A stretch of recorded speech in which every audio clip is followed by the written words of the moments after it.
untuk butik, untuk buat konten, untuk model-model aku syuting, untuk letak stok.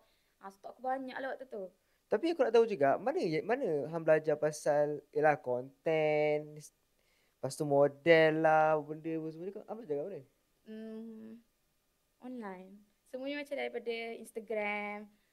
Waktu tu tak ada ada lah. Tapi mostly aku tengok daripada Instagram lah kalau tudung ni waktu tu. Sebab TikTok kan murah. Tapi aku main dengan branding, dengan apa quality waktu tu.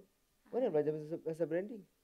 Semua dekat Instagram. And then aku ada lama sikit bila aku dah buat business betul-betul lagi, baru aku join classes lah. Aku ada banyak join kelas-kelas Oh, yang mahal tu. oh, Ah, faham. So lepas tu makin lama makin dah pandai lah buat branding apa hmm. semua. Hmm. Okay. Then lepas tu mana tutup dulu? Maksudnya dekat mall ke dekat Perdana? Perdana tutup dulu.